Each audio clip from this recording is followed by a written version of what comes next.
Close your eyes. This isn't nostalgia. This is orientation. Before Christmas became noise, lights, lists, and rushing, there was a single night that arrived quietly every year. A night that didn't ask for attention. It didn't demand joy. It simply waited with you. Picture the late evening before Christmas in 1970s Britain. Not the morning, not the presents. The hours before sleep, when nothing was happening yet. And that was exactly the point. Cold had already settled into the house. Not sharply, not dramatically. It moved slowly, as if it had memorized the rooms over many winters. It slipped through single glazed windows, rested along skirting boards, gathered under doors.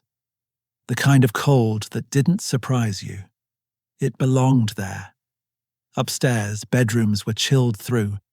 If you lay still long enough, your breath appeared, faint and brief, then disappeared again. Frost traced the inside of the glass in pale, accidental patterns. You touched them once, just to check. Snow or no snow. The outside world could wait. You listened for sounds beyond the glass. Wind moving somewhere distant, a car passing, and then nothing. Somewhere a gate closed softly. The quiet wasn't empty. It was full of small things you didn't need to name. Downstairs, only one room held light. One fire. That was the center of the house. Everything else revolved around it quietly, without being asked. Tonight was not about mourning yet. Tonight belonged to waiting. You went to bed wearing layers, pajamas, socks, sometimes a jumper pulled over your head. The blankets were heavy, woolen, slightly scratchy. Not luxury, reliability. Warmth came as much from weight as from heat. Your clothes for the morning were already prepared, folded carefully at the end of the bed. Not excitement, strategy. Speed mattered. Every second spent out of bed would be cold, and everyone knew it. You lay there planning the first movements of the day.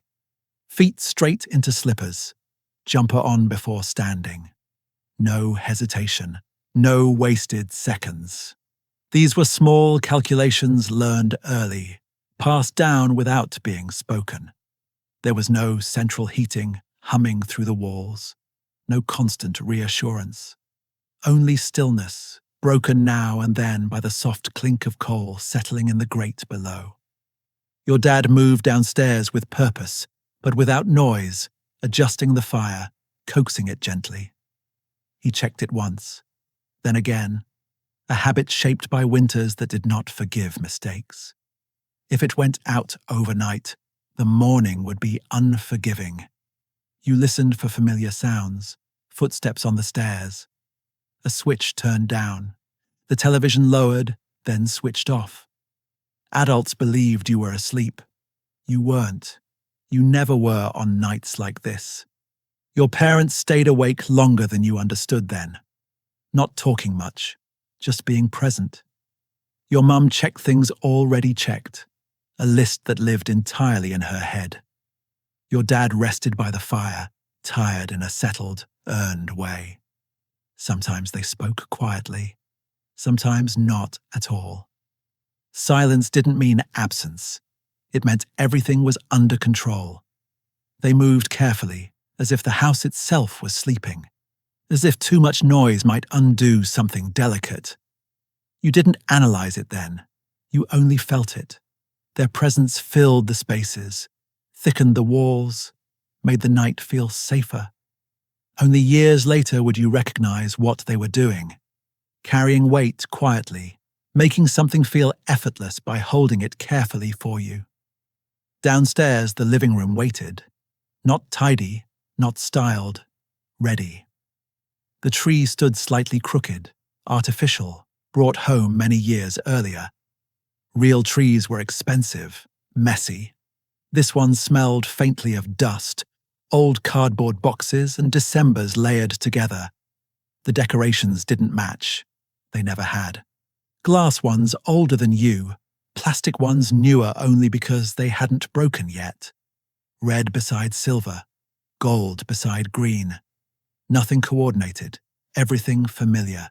Each decoration carried a history you didn't think about at the time. One from a seaside trip, one bought with saved coins, one held together with careful glue. None of them were special alone. Together, they were everything. Tinsel caught the light badly, scattering it unevenly across the ceiling and walls. Paper decorations sagged where they had been pinned too early. By tomorrow night, one would fall. Someone tall would walk straight through another. Nobody would be annoyed. The fairy lights were unreliable. Your dad had tested them earlier. One bulb failed and the whole string went dark. A few controlled words followed. Eventually they worked. They always did. The room glowed, soft, uneven, alive. There was a smell that never left you. Dust warming on bulbs, coal smoke from the fire, food waiting for morning, turkey defrosting slowly, vegetables stacked and ready. It didn't need explaining. It meant safety. A magazine lay open on the table, pages folded, corners bent. Christmas television had been planned carefully. There was no recording, no second chances. If you missed it, it was gone. Decisions had already been made. Arguments had happened earlier in the week. Which film? Which special? Who chose first? All of that was finished now. Tomorrow night belonged to familiar faces. Everyone knew that. Upstairs, you turned again, trying to sleep without counting time. A clock ticked somewhere in the house. Steady, patient. It wasn't rushing you, it was simply moving. Downstairs, the presents waited. Not many. One big one. The one you had mentioned all year without believing it would really happen. And a few small things. Practical things. Socks. An annual. Enough. You didn't measure Christmas by how much there was. You measured it by how secure the waiting felt. Outside, the street had settled early. Cars parked close to curbs. Curtains drawn. Lights dimmed. Tomorrow there would be nods across fences. Simple words. Merry Christmas. That was enough. Somewhere nearby, bottles clinked softly. The milkman still worked this night. Extra pints would be delivered. Tea would be poured again and again tomorrow. You pulled the blankets tighter. The cold pressed closer, but beneath it was something steady. Anticipation without urgency. Waiting without anxiety. Tomorrow would bring movement and voices. This night belonged to stillness. The house cooled slowly. Floors released the day's last warmth. The fire softened rather than burned. Everyone waited. Alone. Together. At some point, someone checked the door. Locked, not out of fear, out of habit. The same motion every year. That gesture meant safety. Time passed without pressure. There were no reminders, no countdowns. Morning would arrive when it was ready. Years later, this night would return without warning. Not as a story, but as a physical sensation.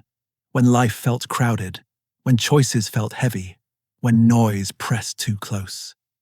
For a moment, you would be back here, safe, unrushed, held by something quiet and dependable. We didn't have much, but we had this. And somehow, it was enough.